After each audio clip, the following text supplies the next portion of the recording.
Good morning, sir. Hi, good morning.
Yeah, okay, good morning, everybody.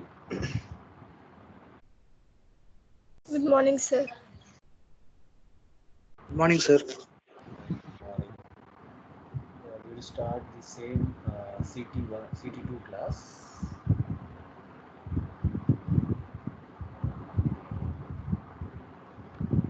Until the previous classes of CT2, we have just completed Unit 2, and I'm just revising the Part A of Unit 2. So I will just revise once again the Part B of Unit 2. So this is the part B regarding soap, glycerin and detergents. Okay, we already discussed about the services. So in this, among this one, there are cleansing compounds.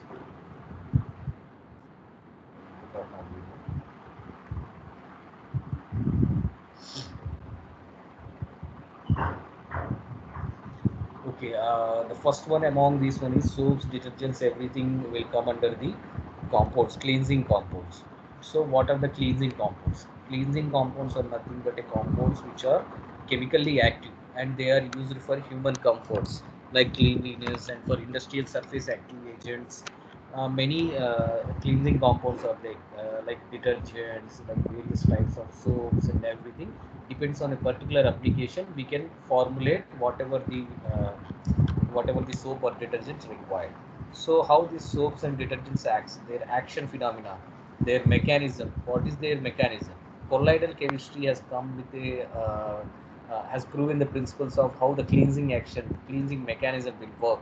So first one, if you see in this picture, there is a grease. Grease is nothing but a dirt component or a fabric on some object or some surface.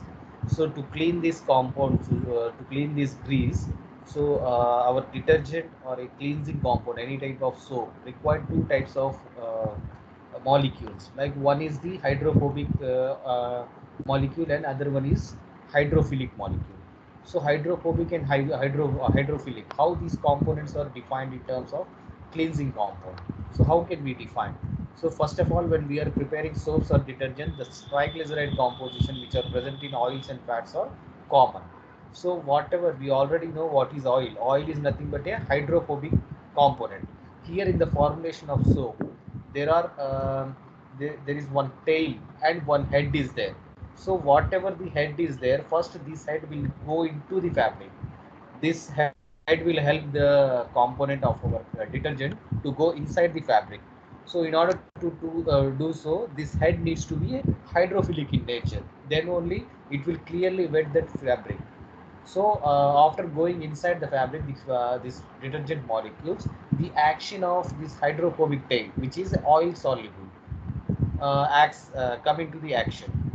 And then whatever the grease molecules are there, it will just lower the surface tension, and then just drag them out. The dirt particles will be dragged out. So whatever the composition of detergents, there may be two types of components present in the detergents also. So first one is the water loving, nothing but a water soluble or hydrophilic molecule, which is called as a hydrophilic head. And next one is the hydrophobic tail, which is responsible to wet the surface. So this action mechanism will depends on that. This head molecule, this head hydrophilic head will be responsible to wet the surface or wet the fabric. Then after wetting the fabric or wetting the surface, then the mechanism of this hydrophobic tail will start, and together with these two mechanisms, the dirt particles, the surface tension will be lowered, and the dirt particles will be dragged out from the fabric or from surface. So this grease molecules will be just released out, nothing but a dirt molecule. Here grease has taken as example for the dirt molecule. So what are these hydrophobic molecules? So R group, which is a free radical group, is there. Radical fatty acid radical group is there in the triglyceride component or a soap formulation or a detergent formulation, is called as a hydrophobic tail because it is a fatty acid radical. So fatty acid means nothing but a oil, major constituents of a oil. So it may be a oil loving. So that's why we call it as a hydrophobic molecule. R is a fatty acid radical. Then M group. M is nothing but, we can say M, or in some textbooks it will be given as a rotation A. This is nothing but Na. The composition C double bond O Na. The sodium salts or the potassium salts of fatty acids are nothing but soap. So like that, the sodium or potassium, which is defined as a hydrophilic in nature, which due to the action mechanism, in the action mechanism, it is defined as a hydrophilic head. So these are overall mechanism of the cleansing, any type of cleansing compound, whether it may be a soap, whether it may be a detergent, whether it may be some liquid detergents or some germicidal detergents like a Harpic, Lysol, everything. So every action will depends on like this only. So next, the classification of cleansing compounds. Then how can this classification will be carried out? The first major distinction of cleansing compounds are soaps and detergents. So soaps, we already know what is soap. Soap is which we are used for the human activity, for the human comfort, for the cleanliness of our personal, for our personal comfort. We use these soaps. Whereas detergents for the many industrial applications, for cleaning of surfaces, for cleaning of fabrics, okay, everything the detergents will be used. So there are many types of detergents. So the major distinction of detergents is, first one is anionic. Anionic is nothing but which releases a negative anions of fatty acid radical, R minus. okay, which gives R minus when presence in water is called a anionic detergents. Whereas when these compounds, detergent compounds give R plus, so cations of a fatty acid radical in the presence of water, then it is called as cationic detergents. Then there is no ionic presence in the particular detergent, then it is called a non-ionic. So in the anionic soap, the major part of our household consumption, etc., in the industrial consumption, the detergents which we use is called as anionic detergents. Large part of these anionic detergents are used for cleansing purposes. In our household purposes, everything will be comes under this anionic detergents. So there are three different types of anionic detergents. The first one among is sulfated fatty alcohols.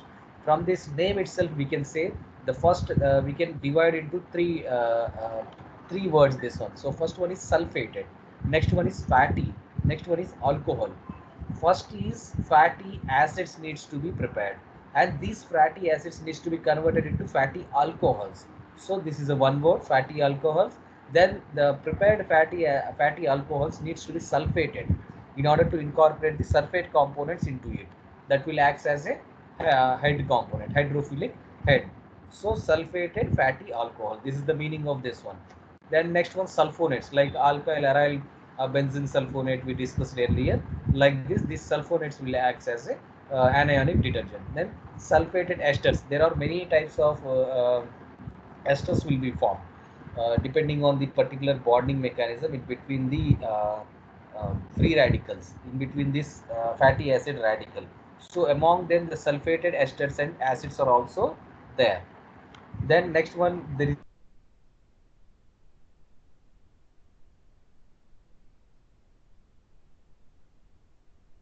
there are three types of detergents. So first one is alkyl aryl ethyl oxide, ethylene oxide derivative. So ethylene oxide, which is a major petroleum fractions, from this one, this alkyl aryl derivatives can be derived, which is nothing but a non-ionic detergents. Then aliphatic polyhydric alcohol esters.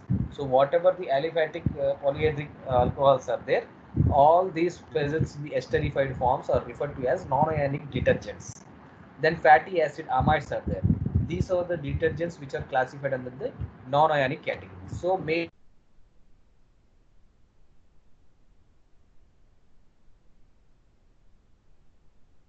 our day-to-day life as our anionic detergents. So we will discuss more about these two types of detergents. Okay, these have a applications in various industrial types, but these two have a major application in our domestic purposes. So what is soap? Soaps are nothing but a compounds of R, C, O, M or A. In some textbooks, it will be given as M or A. Nothing but a sodium or potassium. Depends on which type of soap we are synthesizing. When this M is a K, it is called a soft soap. When this M is Na, this is called a hard soap. So depend on that particular application, the hard soaps or soft soaps can be prepared. So soaps are nothing but a compounds of RCOOM, where this RCOO is nothing but a fatty acid radical, and this M is nothing but Na or K. So soaps are defined in such a way. Then what is detergents? So largely the soaps are prepared from the natural materials, whereas detergents are nothing but a synthetic compounds, synthetic organic chemicals which promote better surface tension, lowering than that of soap. So surface tension detergents compared to the soaps. So they can distinguish in terms of surface tension. So surface tension will be somewhat high in the soaps, whereas surface tension lowering properties will be very high in the detergents. So detergents are the potassium or sodium salts of a long alkyl gel ending with a sulfonate groups. In this way, we can define soaps also. The soaps are nothing but a sodium or potassium salts of a fatty acids. Fatty acid radicals is nothing but a soap, whereas detergents are nothing but a sodium or potassium salts of a long alkyl chain ending with a sulfonate group. So sulfonate group will be present in a distinct way in the detergents compared to that of a soap. So we already discussed this one. There are three types of detergents. One is anionic, cationic, and then non-ionic. So anionic is nothing but which gives a R minus. R minus is nothing but a fatty acid radical. Fatty acid radical molecule. Anions of fatty acid radicals which gives the compounds which gives anions of a fatty acid radicals in presence of water is called a anionic soap. So there are three types among these one, the sulfated fatty alcohols. So in this way we can prepare the sulfated fatty alcohols. So where ROH is nothing but fatty alcohols. These fatty alcohols needs to be sulfated in order to obtain a detergent, fatty acid detergents. Then these sulfonates can also be formed using the benzene components, aromatic components also we can form this uh, sulfonates. Whatever the sulfonates which we are using in our day-to-day life are nothing but a ABS, alkyl aryl benzene sulfonate, nothing but a alkyl aryl benzene sulfonate. So this is alkyl aryl benzene sulfonate. The formation is the sulfonation compound is nothing but a oleum. Oleum is which is having a composition of SO3 in excess to that of a normal H2SO4 is called a oleum. So molecular structure will be this aromatic type, whereas sulfated fatty alcohols, which is a normal straight alkyl chains. This one. So with the presence of sulfated compounds. So next one is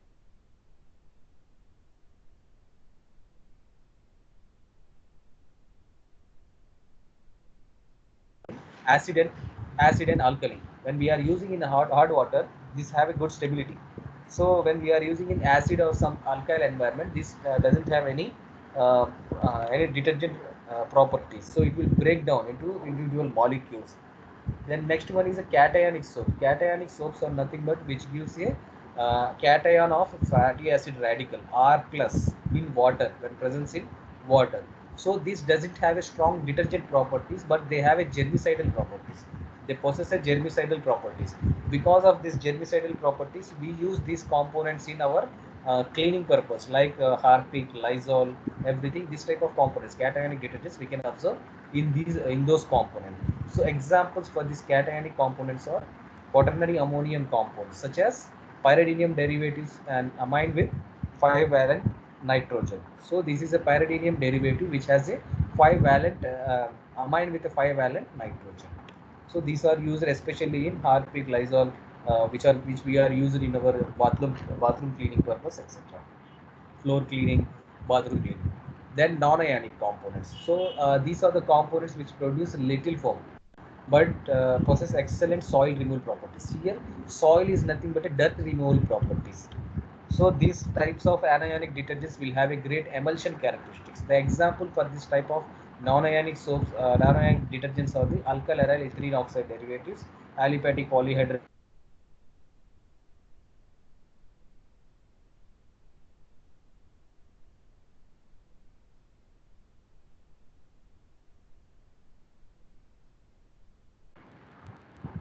Whereas these cationic detergents and anionic detergents will have a much more domestic application.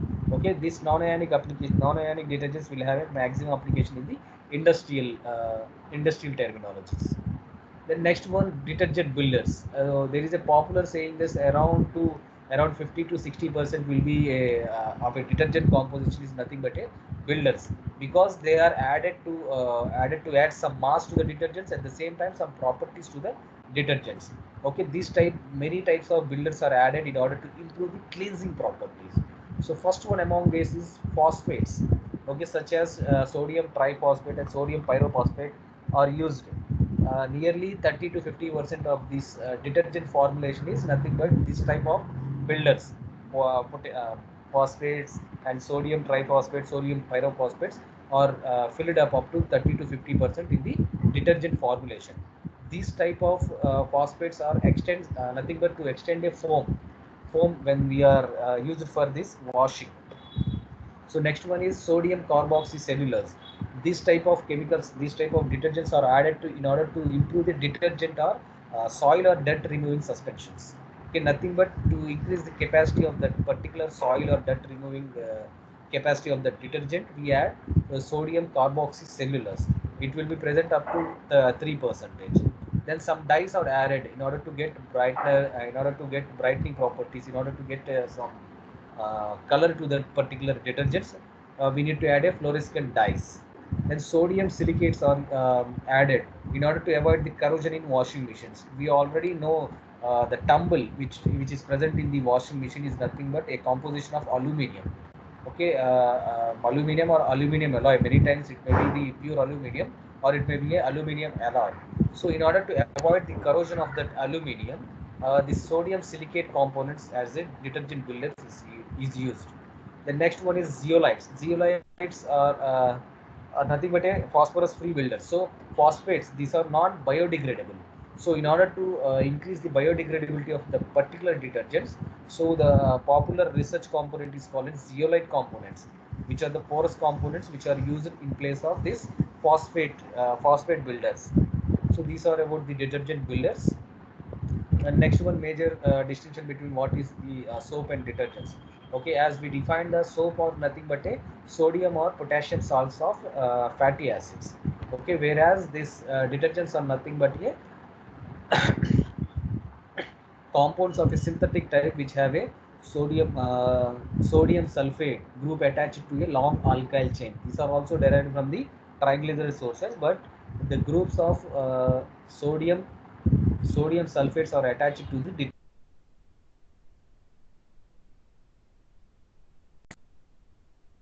okay. Then they are not effective in hard water. So we already know in the hard waters for cleaning the detergent for cleaning our fabrics we use detergents rather than the soap.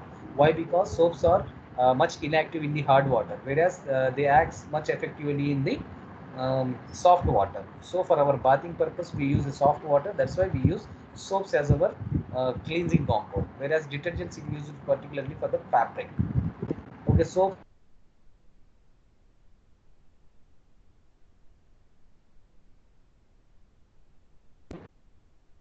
are biodegradable in nature. Soaps are biodegradable in nature, whereas detergents, they are branched chain hydrocarbons. They are usually considered as non-biodegradable. So much research is going on in order to replace many of the detergent components to be a biodegradable in nature, because there are stringent environmental laws. We can't let these non-biodegradable components into the surrounding environment, into the surrounding water bodies like that. So there are much stringent environmental laws out there. In order to avoid that, there is much research going on in terms of detergents in order to increase their biodegradability when they are present in aquatic bodies. Okay, the next distinction is they have a tendency to form a scum in a hard water environment. Okay, a scum-like material. Scum is nothing but when you when we dissolve a soap in hard water, there is some scum. Scum is nothing but a fatty component, which we feel as a greasy component when dissolved in water. Okay, that scum will destroy the fabric. When we use the soap to clean our fabric, this scum will destroy the lattice structure or nothing but a fabric woven fabric structure. So that scum is responsible to destroy the fabric structure. So these soaps will have particularly a scum forming tendency when they are dissolved in water, whereas the scum forming tendency is very low, or we can say it is not there in the detergents. That's why we use to clean the fabrics, detergents are used rather than soaps. The next one is they are the derivatives from natural sources. Okay, already defined. Because of this derivative from the natural sources, it increases the biodegradability of this particular types of soap. Whereas detergents we can consider they are derived as synthetic components. They are synthetic components which are man-made, which doesn't have a source from the natural, so they are not biodegradable also. So these are the synthetic derivatives detergents are. Then soaps are the environmental friendly because they are biodegradable in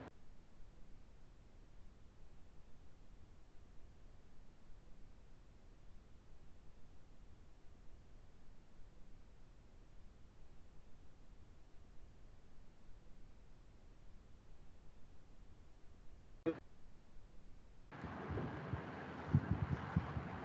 are okay. So because of this non-biodegradable nature of these soaps, many components when released into the aquatic life, they are clearly a threat to the aquatic life. So they are non-biodegradable in nature. Then examples of soaps are nothing but sodium palmitate. So palmitate is nothing but extracted fatty acid from the palmitic acid or some triglyceride composition. When they are the salts of sodium, then they are referred to as soaps. And sodium stearate. So stearate fatty acid, whatever will be there, then these salts, sodium salts of stearate is nothing but a soap. So these two are the examples. There are many sodium stearate, sodium palmitate, sodium laurelate, sodium linolenate, sodium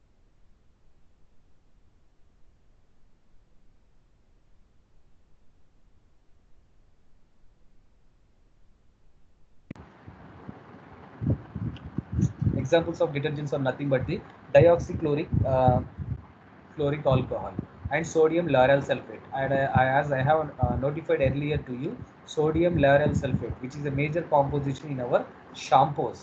Okay, you can observe through the shampoo sachets. The major ingredient will be this one, sodium lauryl sulfate.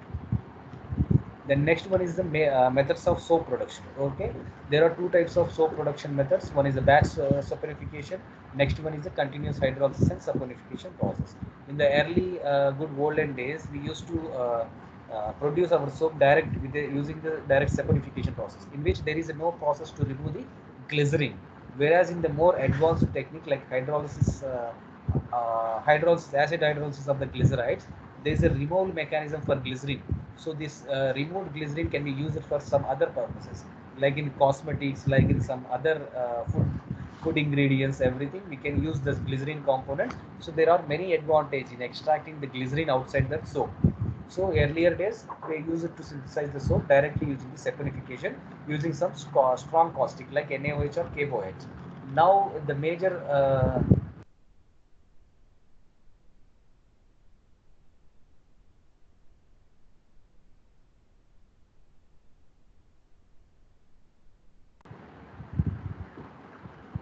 citing the many advantages of this continuous.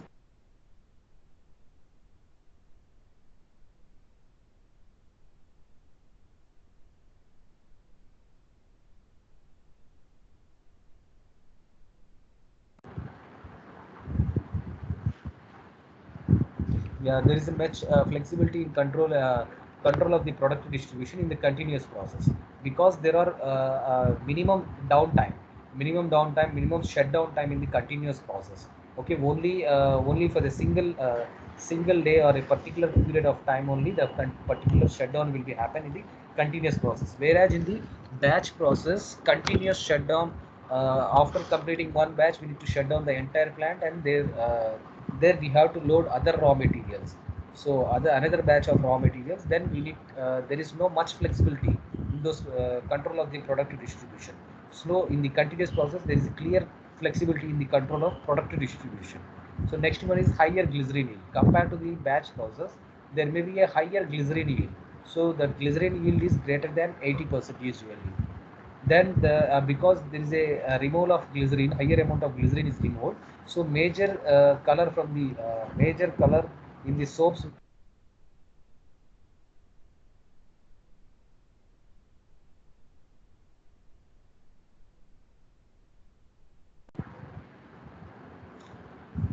When we remove this glycerin from the soaps, there is a very much tendency to produce a less of color in the soap production. So next one is a less space requirement and manpower. Obviously, in the batch process, every time after completion of a single batch, we need to load the another batch of raw materials, and we need to extract the another batch of uh,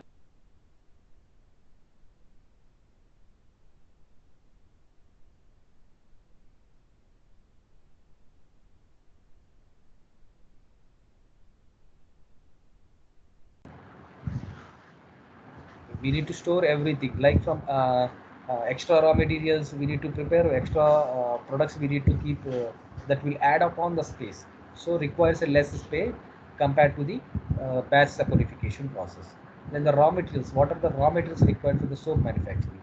So glyceride sources like many oils and fats can be used as a glyceride sources. Glyceride sources is nothing but a triglyceride, diglyceride, monoglycerides. All these combinedly is known as a glyceride sources. So glyceride sources we can obtain in the following ways, like from the refined tallow, okay, animal fats we can obtain, or recovered or refined greases we can obtain the glyceride sources. Coconut oil, palm oil, sunflower oil, every type of oil, whether it may be edible or non-edible oils, can be used as a fatty acid sources or glyceride sources for the soap manufacturing.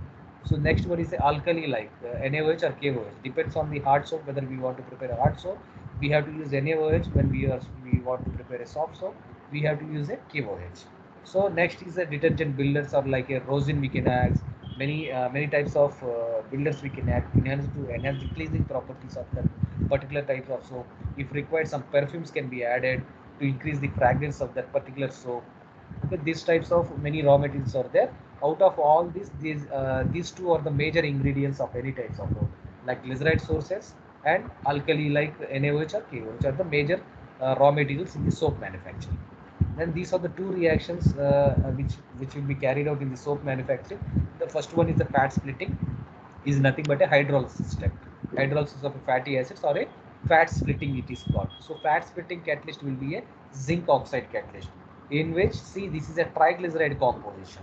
Triglyceride is nothing but a ester of three fatty acids with a glycerin backbone. So this is a glycerin backbone, C3Hy COO twice. This also is called a together with this one, this is called a glycerin backbone, in which R1, R2, R3 will be there. That is a fatty acid radicals. These triglycerides, when hydrolyzed with a water, then what will happen? These individual fatty acids will break down. This is called a individual fatty acids. Three molecules of a fatty acids together with a one glycerin molecule. Then these fatty acids will undergo a reaction with a NaOH or KOH, where A is Na or K. So will undergo a reaction with this alkali, then it will form a alkali salts of a fatty acids. Nothing but a soap. This RCOO is nothing but a soap with the liberation of one molecule of water. So this is the process in which first one is the hydrolysis steps, in which the water is water at high temperature and pressure will be passed in this hydrolyzer in a counter current fashion to the fat and catalyst like ZNO. Then in the hydrolysis step, the finally obtained fatty acids will be extracted from the top side, and it will be sent to the flash tank, in which the excess steam used in this hydrolyzer will be extracted, will be taken out. Then this fatty acid, which is nothing but a crude fatty acids, are sent to the high vacuum state, in which there are many salts or any other components which are present will be removed as a waste from the bottom of the high vacuum state, and the pure fatty acids will be pumped to the hydrolyzed this holding tank. This holding tank is nothing but a storage tank, in which the fatty acid, the pure fatty acids, can be sent to other manufacturing units like biodiesel, by various biofuels manufacturing units. Otherwise, we can use this fatty acids for the manufacture of a soap. So, in order to manufacture the soap, the fatty acids which are come out from this holding tank will be sent to the high-speed mixture, in which it will be mixed with a alkali.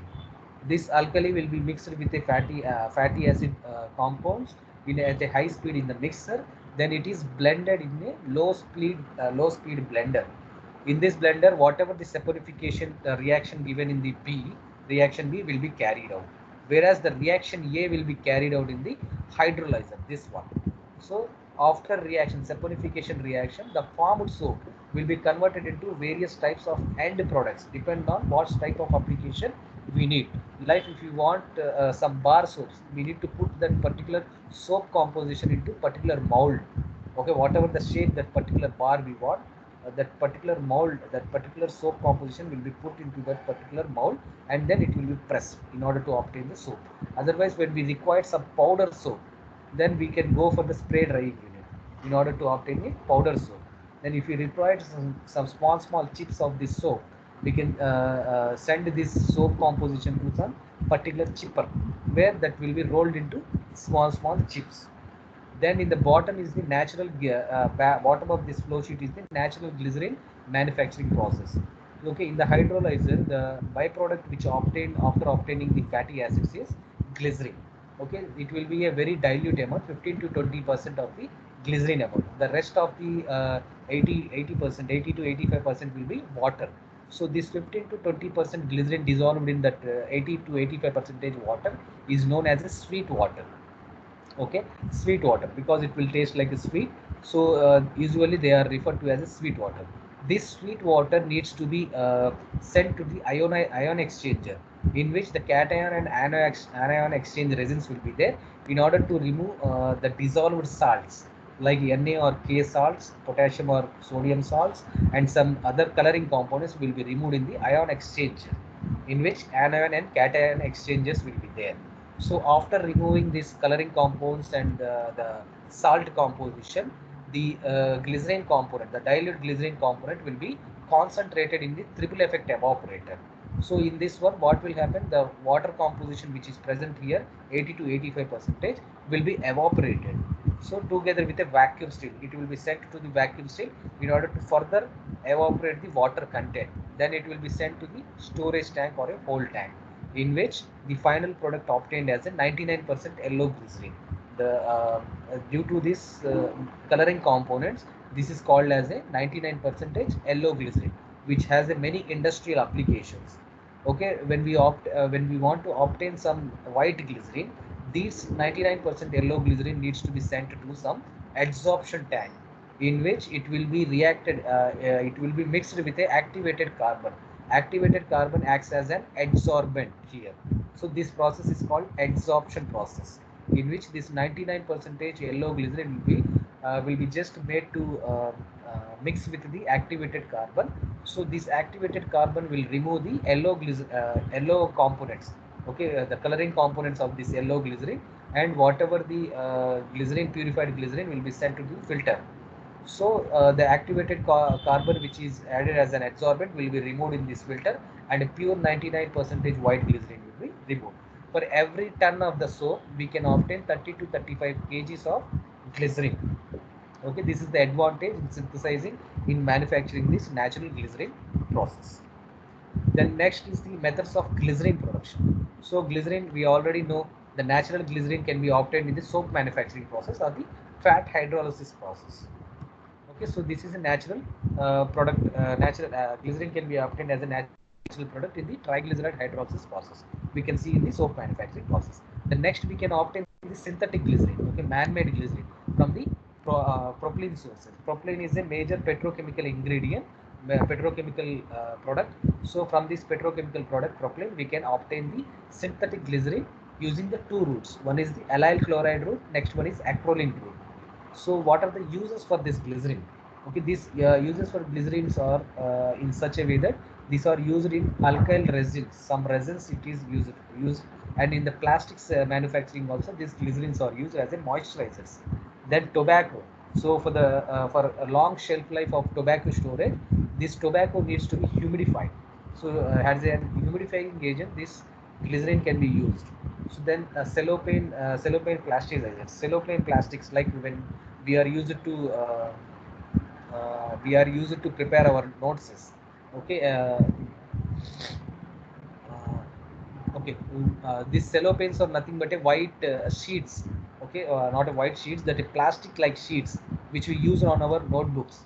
Okay, so these are the cellophane plasticizers. These glycerin will form as a major ingredients, and in the explosives like nitroglycerin, trinitroglycerin, or nothing but a explosives. Okay, recently one accident has been carried out because of this explosive. I don't know exactly which country it is. Some accident has been carried out because of this ammonium nitrate only. Okay, so nitroglycerin can be prepared. In the preparation of nitroglycerin, the glycerin is the major component.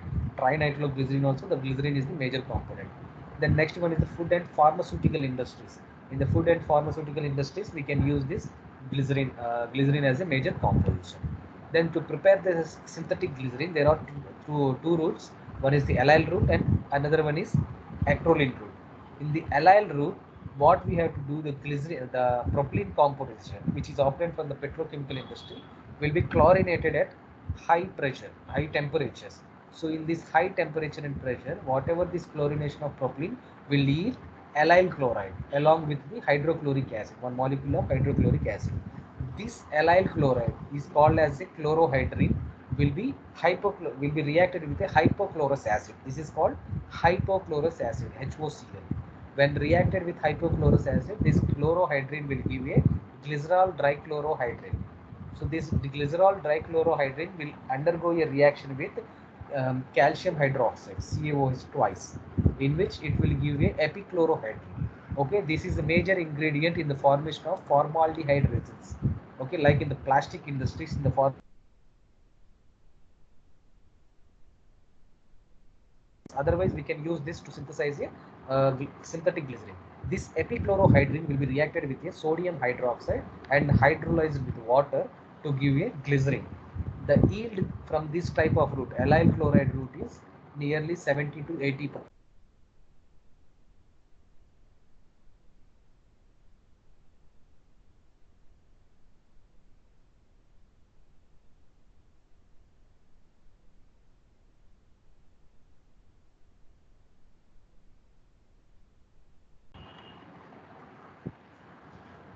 So yield will be very high in this allyl chloride route. So many manufacturing industries can use this allyl chloride route, whereas other acrolein route can also be applied in order to get a synthetic glycerin from the polypropylene. Since this polypropylene will be hydrolyzed to give a isopropanol, so this isopropanol will be oxidized to give a hydrogen peroxide, hydrogen peroxide and acetone. Then this polypropylene, this propylene will be hydrolyzed and oxidized together to give a in presence of copper oxide catalyst to give acrolein. This acrolein will be reacted with the isopropanol to give a allyl alcohol in presence of magnesium oxide or zinc oxide catalyst at high temperatures. Whatever this allyl chloride is obtained will be reacted with the hydrogen peroxide obtained from the reaction B in presence of a tungsten trioxide WO3 catalyst, which is nothing but a tungsten trioxide catalyst at a temperature of 60 to 70 degrees centigrade in order to obtain the synthetic glycerin. Then the overall yield of a glycerin or a synthetic glycerin from this route is 50 to 60%, which is lower than that of the allylic chloride route. Then methods of detergent manufacturing. So there are majorly two types of detergents we use in our domestic purpose of some industrial purposes, like sulfated fatty alcohols and alkyl aryl benzene sulfonate ABS. So sulfated fatty alcohols, how can we prepare this one? From this heading only we can know that what is this type of sulfated fatty alcohols. We can divide into three words this one. The first one in this as per this type we can remember what is sulfated fatty alcohols. First we need to prepare the fatty acids from the triglycerides found in the uh, oil, coconut oil or some other types of oil. Then these fatty acids needs to be prepared as a alcohol. Together this is known as a fatty alcohols. Then these obtained fatty alcohols needs to be sulfonated. So this is the definition of a sulfated fatty alcohols. Then these are prepared in the two steps. This is a two-step process. The first one is we need to prepare the fatty alcohols. Fatty alcohols can be prepared from the triglyceride composition. Fatty alcohols are nothing but a high molecular weight alcohols in the group of lauryl alcohol to oleal alcohol. Then lauryl alcohol is the starting of these high molecular weight fatty alcohols, which will have a molecular formula of C12H25OH. The next one is decyl alcohol, so C13H25OH. Then up to the volyl alcohol, which will have a C18H35OH uh, as a molecular formula. This type of fatty alcohols can be prepared from the coconut oil. Okay, sodium reduction or the catalytic hydrogenation of a coconut oil. When we carried out this reaction with the coconut oil, the obtained fatty acids are nothing but a high molecular weight alcohol, fatty alcohols. Then these fatty alcohols in the range of lauryl alcohols and oleal alcohol will be sulfonated using some oleum. Oleum is nothing but excess of which will contain excess of SO3 sulfur trioxide in its composition is nothing but a oleum.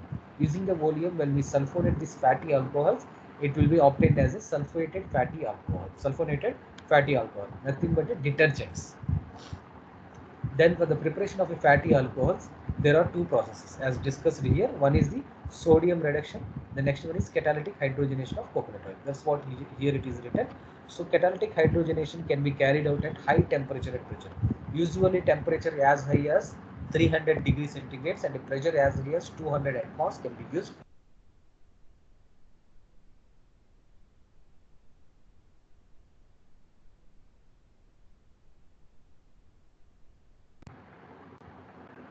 Using copper salt as a catalyst, when we carry out the catalytic hydrogenation of a coconut oil, the obtained product is fatty alcohols. And other process to manufacture the fatty alcohols is sodium reduction of coconut oil. So reaction for this sodium reduction is this one. So sodium coconut oil, what we call this sodium molten metal, molten sodium will be slowly added to the uh, coconut oil. Molten metal is prepared in such a way that it will be this Na composition will be dissolved in aliphatic solvent together with a emulsifying or esterifying alcohol like amyl alcohol. Then the first reaction will take place in between amyl alcohol. This is called amyl alcohol, C5H11OH.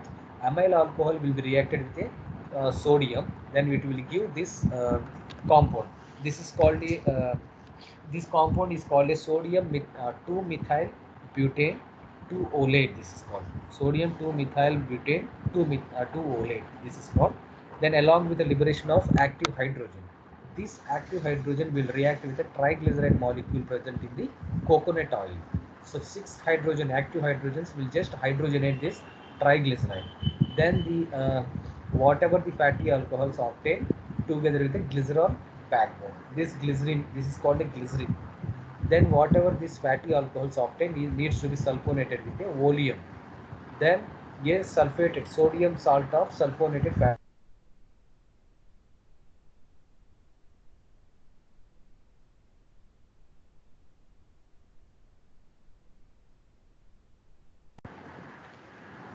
by seeing all these reactions, we can say what are the raw materials required.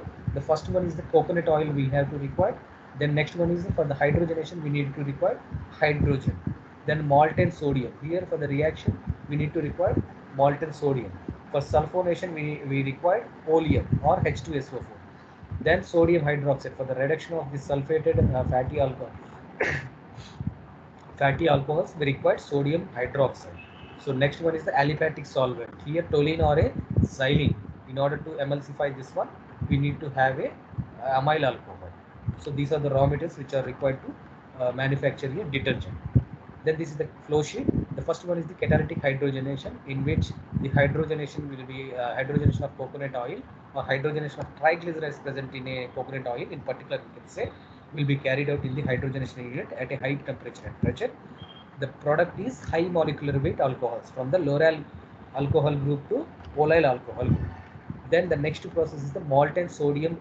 Molten sodium is slowly added to the coconut oil to prepare a higher molecular weight alcohols.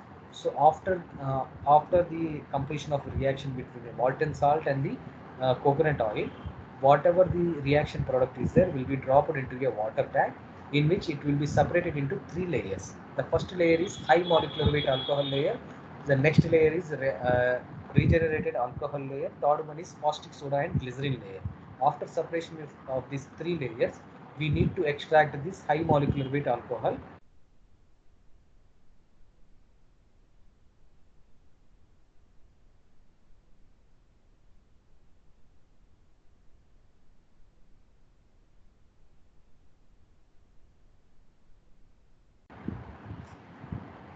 Together with high molecular weight alcohols obtained from the catalytic hydrogenation unit and the high molecular weight alcohols obtained from this sodium reduction unit will be sent to the sulfonation unit, in which oleum is added as a sulfonating unit.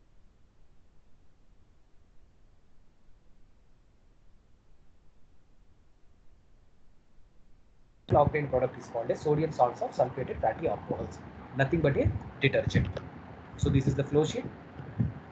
Then next popular detergents are alkyl aryl sulfonates. Okay, these alkyl aryl sulfonates can be derived from the paraffins. Paraffins can be obtained from the kerosene. Okay, we can know that using the fractional distillation. In the fractional distillation, what these kerosene will be divided into paraffins, branched chain paraffins, or isoparaffins. Okay, for the synthesis, for the manufacture of detergents, biodegradable detergents, paraffins, normal paraffins will be very much advantageous because they are biodegradable in nature. So when we are fractionating this kerosene composition, we can obtain branched chain paraffins, isoparaffins, or the paraffins, normal paraffins. So from among them, we have to separate the normal paraffins. So in order to separate that normal paraffins, we need to use this molecular sieve as an adsorbent. This molecular sieve, you can look into this picture. This molecular sieves, when we add it to our fractionating unit, whatever the normal paraffins will be there, will be adsorbed.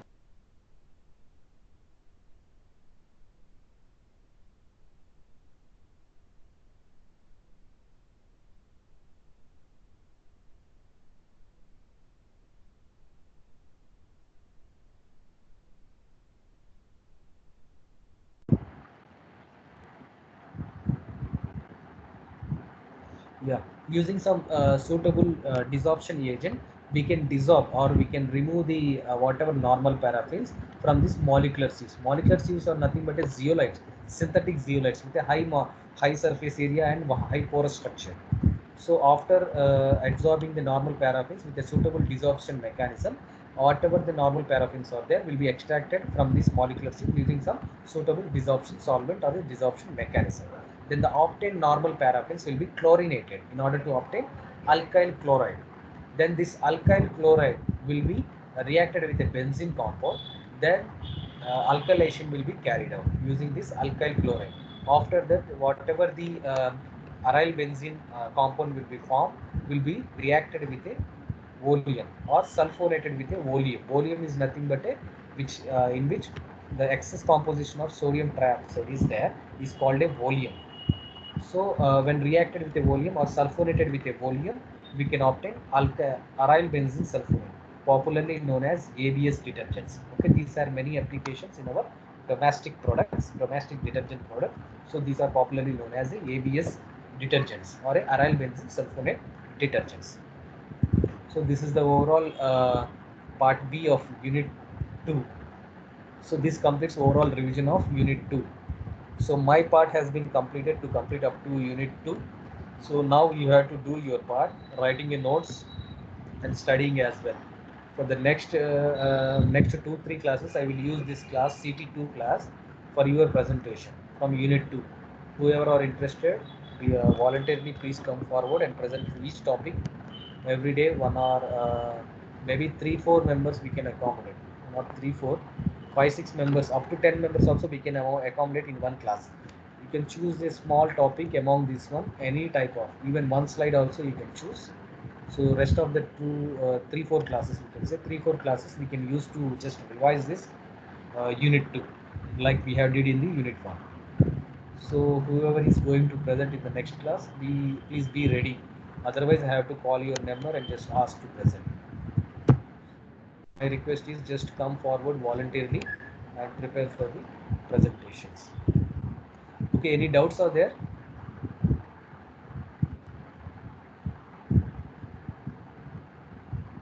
Anybody? Please respond.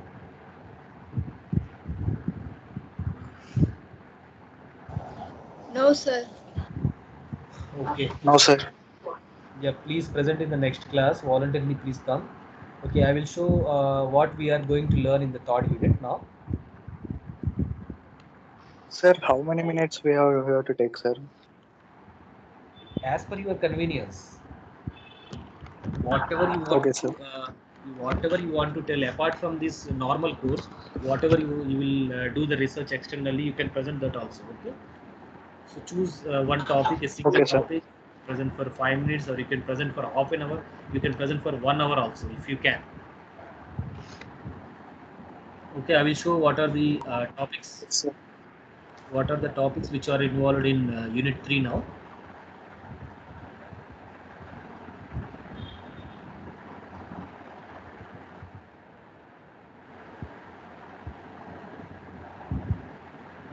Okay, Unit 3 is nothing but a microbiology.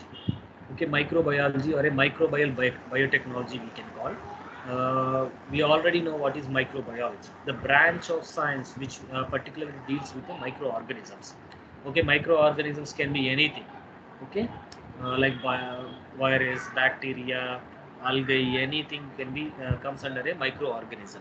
So we will discuss more about what are the bacteria, what is the harmful bacteria, what is the good bacteria, what are the viruses, what are their characteristics, how they change shape, how their morphology will be influenced, how their morphology gets changed, how they are influencing our human life, how they are influencing the living organisms, other living organisms, what are their influences. We have to study in that one, how the growth curve will look like. First, any organisms needs to be take a birth. Okay, after birth there will be a stages, like first one they need to grow up, the next one will be a death stage, a saturation stage will come in between them. Saturation is nothing but there is nothing growth or nothing in a death phase, they are about to go for a death phase. Okay, there are different types of phases in the microorganism lifetime. So that lifetime we have to study for how much time, what are the different periods of time this microorganism will going to live in the surrounding environment.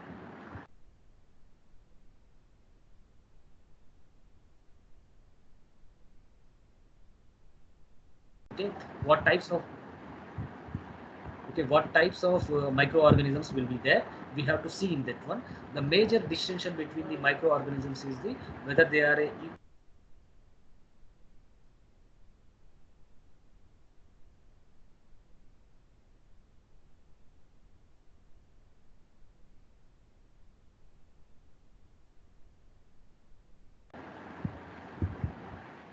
Eukaryotes are nothing but a yeah, okay. They are RNA group or a DNA group.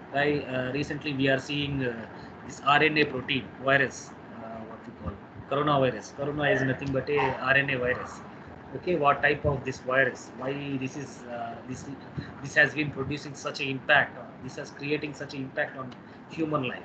We can study in detail regarding this also. Then the major distinction between this diversity of microorganisms is whether they are a single cell or a multiple cell, whether they are eukaryotes or prokaryotes, we can discuss in that one.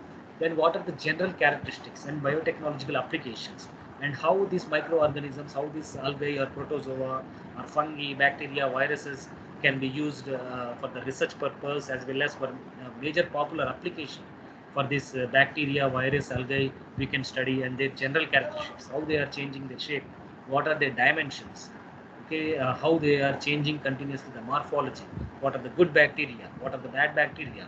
We already know in our digestive system, bacteria play very much important role. So every bacteria is not a harmful. So every bacteria is not a bad one. So there are a good bacteria also. Like many bacteria which are present in our gut is known as a good bacteria. Okay, many bacteria which are responsible for our ill health and everything will be a bad bacteria.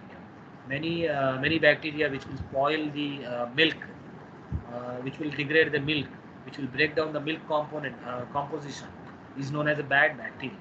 So we will study more detail about what type of bacteria they are, what are their names, etc. What are their properties, what are those characteristics, what are their applications, what is the purpose of them in existence. Everything we have to study in this one. So these are the major definitions. What are the definitions of microbiology? What is the definition of a microorganisms? What is prokaryotes? What is eukaryotes? Everything we can study in this one. Then applications, where they are used in the application. For the food purposes also, there are many applications for the protozoa, everything. As we can say, this Puttagodugulu is nothing but a bacteria, one type of algae. It is called fungi. We can call. So that is also uh, used for the nutrition purpose. So that are very useful fungi sources. The next one is the protozoa. What is protozoa? We have to study this protozoa. We have to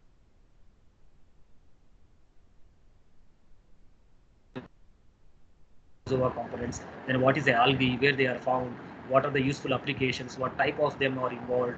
Where they are found? What are their characteristics? We have to study. And what are the applications in our food? The energy sources in pollution, in eliminating the pollution, in preparation of plastics and everything. How we can use this one? We have to discuss. Then what is the fungi?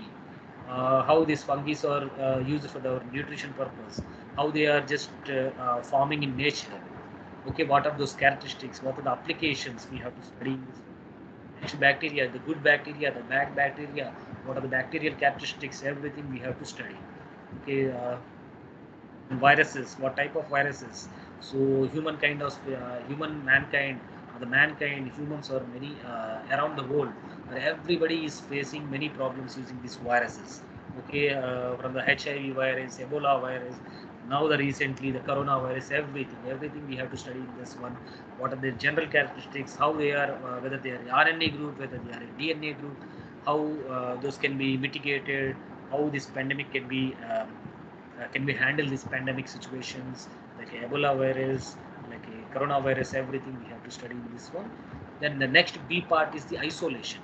Okay, for the research purpose, we need to isolate. Isolation is nothing but a separation of a particular type of microorganisms from the rest of the microorganisms. Is nothing but a isolation. Cultivation. Cultivation is nothing but a